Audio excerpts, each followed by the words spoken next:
Okay, so let's start. So my professional background is that I was in the army, and I joined the forces. I joined the army, and first on the Royal Signals, and I specifically became a physical training instructor. So as you can see behind me, there I am in my blue top with my dog beside me. He was great at rallying up the troops and getting all the strays at the back and the runs. So my job consisted of really training about 40 soldiers at any one time, between 3 to 4 platoons, newly joined recruits, civilians are just doing their basic training, and to get them fit. So that would mean taking them on runs, circuit training, teaching them to climb up a rope and come back down safely, teaching them to do forced marching wearing boots, a burglar on their back and weight and carrying the rifle, even adventure training, where I'm an abseiling instructor, so it's good to push the big Fijian lads off the edge of the cliff. So that was my background. And when you think about the mindset of the army, you know, it is very much that you're broken down and you're remolded to think as one big machine. So when you're given a command and an order, you don't question that. There's no such word as I can't. You get on and you do what you're told successfully and you complete the job at task. So I'm going to give you a quick example about one of the training that I had. When I was training to be a physical training instructor in Senelagen, Germany, the instructors would take us to the pool on every Friday, and we were made to climb to the top diving board. They then told us to either do backflips, handstands, cartwheels, whatever, off this diving board.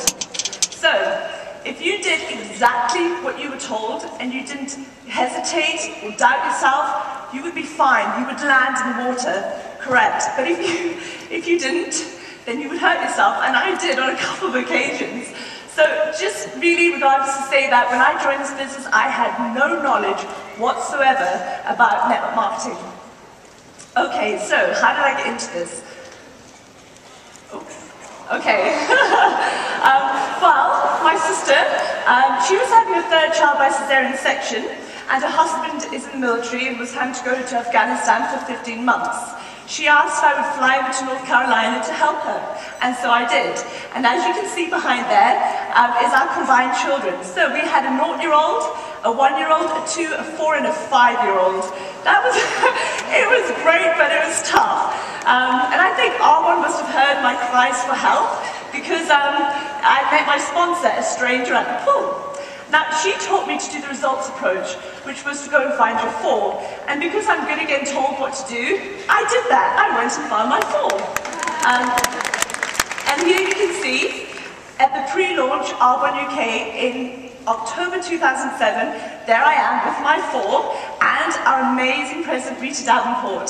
I was so lucky to be one of the first, to join Arbonne in the UK day one. And it was amazing. I promoted to district manager in my first month, and guns blazing, forging ahead. It was fantastic. However, things never stayed the same. Okay, so unfortunately for me, my sponsor stopped doing business, and the level above her stopped doing business, and the level above her stopped doing business. The 4 ladies that I sponsored into business quit the business. So I was on my own, and I was a district manager, and I had to maintain my status, every month and do my QB. I don't know about you, but I am not a quitter, and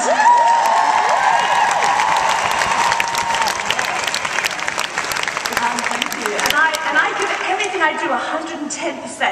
So I had to do something that I could self-maintain. Well, I knew that I loved the products. I knew that I loved talking to people and sharing the products. So for me, parties was what I chose to do. And I love it when our president, Rita Davenport, says about parties and the fact that, sorry, no parties, pioneers, starts with a P, blonde. Pioneers are one of the most, the definition of the word pioneer is one of the most arrows in the back. Well, I was definitely a pioneer. But, it worked. I was self-maintained, I was working hard, but doing about 5,000 QB on my own a month. And I was also building up a large database of client and preferred clients. Okay, but things never last, so, okay, change again. First of all, I attended.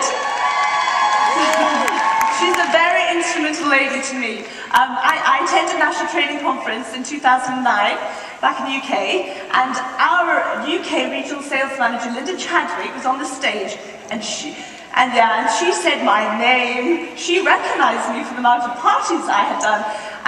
But instead of feeling elated and so proud of myself, I actually felt the opposite. I just felt awful. I just suddenly had this wake up where I realized, well, hold on a minute, I didn't join this business to be a district manager. My goal was to be an executive national vice president. So, thank you. The catalyst to that was Lisa DeMeo. Now, she was talking at the same training conference, and amazing executive national vice president. And she was instrumental because she really was this catalyst, and flicked the switch in my head, and she stood up there and she said, if you're stuck at a level and you want to promote to the next level, you need to go back and do what you did in the first place to get to that level. She's right. But for me, that was not good. I didn't want to sponsor, I just had a real problem with that. Anyway, not to worry. So, but I was working in this business, on my own at that time, and at the same time, our regional sales manager, Linda Chadwick, set an incentive, and that was the person who sponsored a minimum of 3 new preferred clients and 1 consultant over a 2-month period would be able to win, or have a chance to win, the afternoon tea in Claridge's London. I didn't know what that was at the time, but I'm starting to learn about the nice things. That was lovely. But really, apart from that, now this was exciting because I had never been given an incentive before, and I love challenges. I am quite competitive. It must be all that male testosterone in the army rubbing off on me. No. Actually, I am naturally very competitive. So, so yeah, I wanted to do this. Preferred clients, not a problem. I sponsored 13 over the 2-month period, but that one consultant, damn that Linda Chadwick! Sorry, Linda. However, I really wanted to win, and I did it. Okay. Okay, so here behind me, you can see in the middle is Regional Sales Manager Linda Chadwick, and beside her is my Regional Vice President, Sherry Puckett. You see, you thought I'd forgotten about you. No. Thank you very much for coming over to UK last year and helping our team train. Okay, so back to last year, moving on now. This is 2010, and UK Corporate put a training course on for all district managers who wanted to promote area manager. So I signed up for this course, hoping, not sure, however, I did promote to area manager in April 2010. And the reason that I did this was, and I will say I did it without any district managers, okay, because I was still kind of on my own, but that's not really a good thing, because it means you don't have a stable business. But I want to share that because it was something above me that I just knew that I had to commit and step out my comfort zone, and I was going to be okay if I did that. I had a feeling, so that's why. But, so how else did I get to area manager? Well, I was with other people, like-minded people. I hadn't had that before. It was great, We all were striving for the same goal. We wanted to be area manager. We had a business system put in place with tangible goals, and we had a timeline. I hadn't really worked with that before. I enjoyed that. Also, I started talking more about really the opportunity as well as the products, and I made myself accountable.